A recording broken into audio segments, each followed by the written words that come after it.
La pauvreté et vacances sont deux mots, effectivement, qui ne sont pas très compatibles. Quelles conséquences psychologiques, en plus de se sentir démunis, de ne pas pouvoir prendre de vacances? Comment les enfants vont-ils s'en sortir également quand ils vont retrouver leurs petits copains et copines et qu'ils ne vont pas pouvoir raconter ce qu'ils ont fait aussi pendant les vacances? Vous n'avez pas beaucoup de moyens, vous ne pouvez plus partir en vacances, ou vous ne pouvez pas dernièrement partir en vacances, ou ça fait longtemps que ça dure. N'hésitez pas à venir témoigner au 0826 300 300. Et même vous, peut-être, vous accueillez des familles ou des personnes qui ne peuvent pas partir en vacances pour leur accorder ces moments de détente. Eh bien, vous n'hésitez pas aussi à nous rejoindre au 0826 300 300. Je voudrais qu'on parle de cette problématique de vacances. On va commencer avec vous, Annie Léculé. Vous êtes secrétaire départementale, entre autres chargée de l'accès aux vacances pour la Fédération du Secours populaire français. Parce que malheureusement, les chiffres ne sont pas très très bons. On a quand même on a plus de 4 millions de pauvres, je crois, en France, et on en a beaucoup qui ne peuvent pas partir en vacances. Annie ? Oui, effectivement, notre slogan qui est important, c'est un enfant sur trois ne part pas en vacances.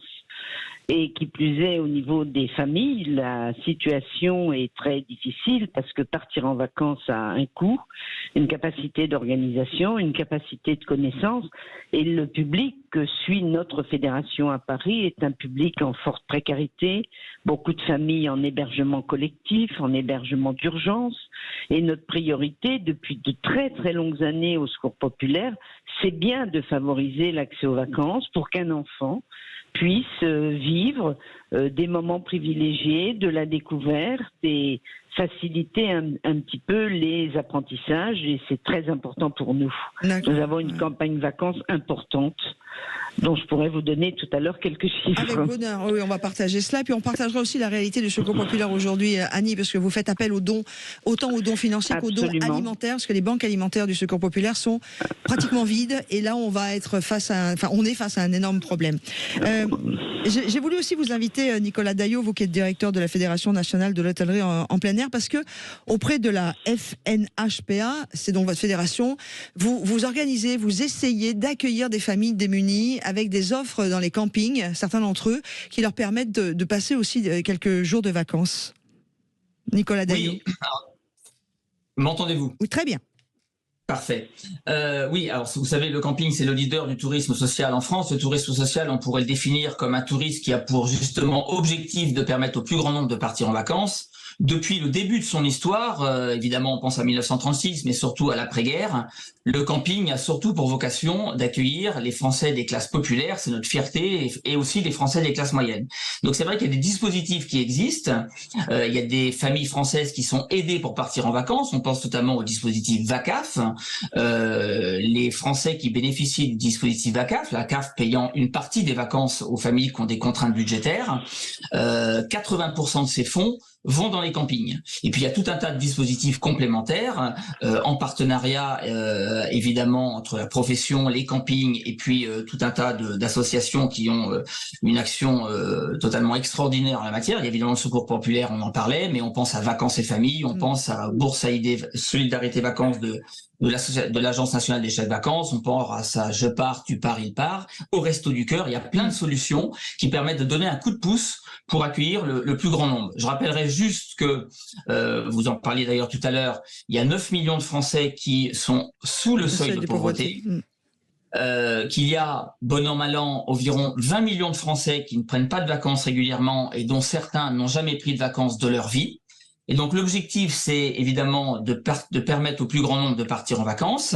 On pense aux personnes qui ont des moyens extrêmement faibles, mais on pense aussi aux classes moyennes qui ont des moyens contraints.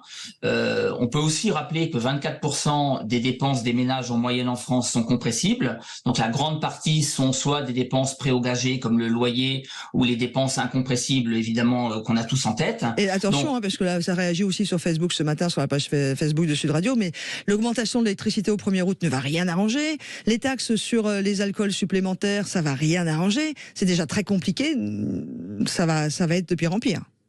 Oui, tout à fait, exactement. Les contraintes sont fortes. Alors, et puis, ce qui est très important aussi dans un débat de cette nature, c'est de rappeler qu'il y a certes les freins financiers, pécuniaires au départ en vacances. Vous en parlez avec la problématique de l'électricité, mais il y a les freins culturels au départ en vacances qui nécessitent un accompagnement. C'est-à-dire, vous pouvez en dire un peu plus avant de... Oui, Eh bien, tout à fait. Les familles qui n'ont jamais pris de vacances de leur vie, qui eux-mêmes sont issus de parents, de grands-parents qui n'avaient pas pris de vacances non plus, pensent que les vacances ne sont pas faites pour eux et s'auto-censurent finalement dans le départ en vacances, qui nécessite d'être accompagné pour pouvoir oser partir une première fois, d'être acculturé aux vacances et prendre l'habitude dans la famille, y compris pour leurs enfants lorsque eux-mêmes auront une famille, de pouvoir justement leur mettre le pied à l'étrier. C'est important.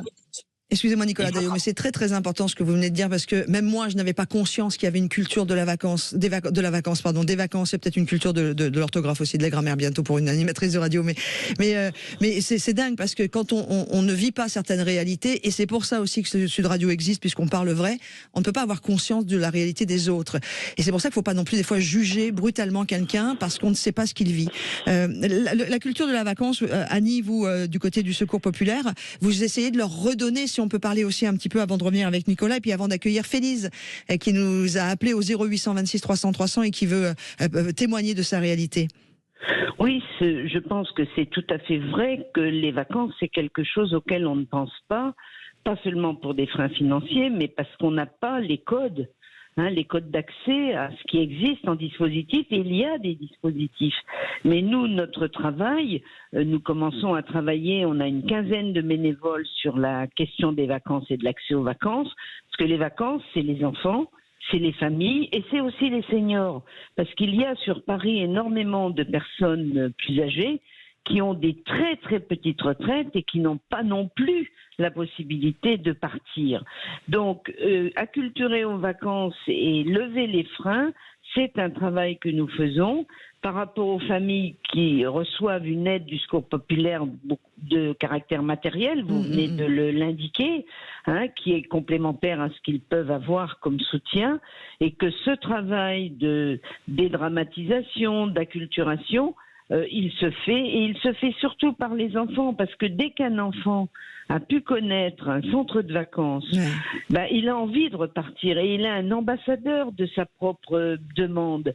Et c'est la joie qu'il peut avoir de partir, de pouvoir raconter au retour ce qu'il a vécu dans sa classe, dans son environnement, dans son centre d'hébergement, parce que souvent les conditions des familles les plus précaires que nous connaissons, c'est aussi, monsieur vient de parler des classes moyennes, c'est vrai, mais c'est aussi les familles qui sont dans une précarité où le quotidien et l'inquiétude des parents, c'est des inquiétudes pour manger. Un nombre d'entre eux de survie. De survie, manger, un toit, oui, bien sûr. Voilà. Et puis aussi, d'avoir accès à ce qui est aussi un des axes de nos actions au Secours populaire de Paris, un axe culturel, des sorties de journée, des choses que nous faisons. C'est-à-dire ouvrir à autre chose que cette réalité qui est dure à vivre. Et Félise est avec nous au 0826 300 300 sur Sud Radio. Bonjour Félise. Bonjour. Merci de votre confiance que vous nous accordez pour intervenir et témoigner sur l'antenne de Sud Radio. Racontez-nous votre réalité. Vous ne pouvez pas partir en vacances pour vous. Moi, disons que je travaille, comme je disais, je travaille depuis l'âge de 16 ans. Et donc, j'ai eu plusieurs étapes de ma vie. Et c'est vrai que quand j'étais gamine, on était déjà dans la précarité avec mes parents parce qu'on était une famille nombreuse. Et on partait, malgré tout, je suis portugaise, donc on partait au Portugal tous ensemble. Et on y restait 3 semaines parce qu'il y avait la monnaie là-bas était beaucoup moins forte. Et donc, du coup, on arrivait à vivre. Après, les années ont passé. Je partais j'ai vécu seule avec mes 2 enfants. Donc, je partais avec les bons CAF. Donc, j'entendais une de vos invités qui disait ça. Donc, je partais avec une collègue. On partageait, mais on partait qu'une semaine. Oui. Les enfants ont grandi. Je suis seule. J'ai 54 ans. Donc, je suis à 10 ans de la retraite. Peut-être un peu moins, parce que apparemment, j'ai une carrière longue. Et donc, moi, ou un peu plus, parce que bon, je ne pense pas à la retraite du tout. Mais si vous voulez, aujourd'hui, j'ai encore plus de mal qu'avant à partir. Ouais. Pourquoi ? Parce que, comme vous savez, vous recevez quand même vos enfants si ils ont une vie de temps en temps, c'est un plaisir. Aujourd'hui, vous allez en course, vous arrivez à peine à vous nourrir, on va dire ça comme ça. Et puis avec toutes les charges que vous avez, toutes ces augmentations, Félise, partir en vacances... je peux vous poser une question directe et vous êtes en droit de ne pas me répondre. Quel est votre revenu mensuel ? Vous travaillez, en plus vous êtes salarié. Mon revenu mensuel, je suis dans la même entreprise là depuis 21 ans et je suis à 1796 €. Je vais avoir une augmentation de 28 € là au mois de juillet, mais j'ai aussi appris qu'il y avait l'augmentation directe de l'énergie. Donc, si vous voulez l'un dans l'autre, ça nous apporte rien. Et c'est en net après impôt ce que vous nous dites ou c'est avant impôt? Alors moi, c'est ce que je disais, j'ai élevé mes enfants toute seule, alors j'ai une demi-part, parce que moi j'aime bien être dans la réalité, j'ai une demi-part et je ne paye pour l'instant pas d'impôt. Bon, voilà. C'est déjà ça. Bon, ben voilà. Là, on est sur une vraie réalité, c'est-à-dire que même en travaillant, Nicolas ou Annie, Annie pour le Secours Populaire et Nicolas Daillot, directeur de la Fédération Nationale de l'Hôtellerie de plein air, on est les pieds dans le plat de la réalité des Français, pour une partie d'entre eux qui même en travaillant ne peuvent pas partir en vacances. Nicolas Daillot, j'aimerais qu'on rentre, puisqu'il nous reste à peu près 1 minute 30 dans notre sujet, sur les solutions que la Fédération nationale de l'hôtellerie en plein air propose concrètement aujourd'hui pour tous ceux qui nous écoutent. Comment et sur quel site ils peuvent se rendre, comment ils peuvent peut-être profiter quand même de quelques vacances grâce à vous. Oui, alors déjà, ce qu'il faut dire, c'est que la caractéristique première de l'hôtellerie de plein air pour permettre au plus grand nombre de partir en vacances, c'est le rapport qualité-prix. Ouais. Et notamment, quand on loue un hébergement dans un camping, que ce soit un emplacement ou un mobil-home ou un chalet, c'est une offre tout compris, avec une cuisine à l'intérieur, ce qui permet d'échapper aux dépenses de restaurant. Souvent, ce sont des séjours de proximité pour écraser de manière la plus importante possible les coûts de transport. Qu'il existe le dispositif VACAF, qui est le premier dispositif national en complément de tout ce qui existe en parallèle, nous en parlions tout à l'heure, et que tous les sites existent. Vous avez le site évidemment VACAF que vous trouvez sur internet lorsque vous bénéficiez de ces aides et qui vous permettra de contacter le camping pour que celui-ci puisse vous donner le montant précis de votre aide. D'accord. Et Nicolas, il y a des campings qui font des vrais efforts sur les prix en plus, hein. Bien sûr, on a là encore des partenariats avec des fondations. Il y a des séjours qui sont offerts. Il y a des séjours qui sont remisés de manière très importante pour permettre aux personnes qui ont les revenus les plus contraints de partir à moindre frais. Pour conclure, Annie Leculé, de secrétaire départementale chargée à l'accès aux vacances pour la Fédération du Secours Populaire, comment c'est par le site internet que c'est plus facile de vous contacter et puis de pouvoir profiter peut-être d'une structure et d'une organisation pour cet été ou les vacances d'après. Il n'y a pas que les vacances d'été. Annie ? On vient de rappeler par une campagne de presse la campagne vacances, même si elle a commencé pour nous depuis février-mars. Ce travail, parce que c'est un travail très important, trouver les centres, trouver les familles. Et on a beaucoup plus de demandes que de capacité de faire partir, parce qu'il y a des freins aussi financiers pour notre fédération qui ne reçoit que peu d'aide. On a un partenariat, et ça a été cité, avec l'Agence nationale des chèques vacances et heureusement, un petit peu avec la mairie de Paris pour les seniors, parce que nous avons aussi des actions spécifiques. Et ce travail, il pourrait être démultiplié par effectivement un appel aux dons, ce que nous venons de faire. Vous trouverez sur le contact, sur la Fédération de Paris, je dis bien, don.secourspopparis.org, et là vous pouvez nous aider parce que 50 €, c'est une journée de vacances pour un enfant, et c'est très important. On fait aussi des actions, on a des collectes spécifiques pour démultiplier les moyens dont nous avons besoin pour faire partir plus d'enfants.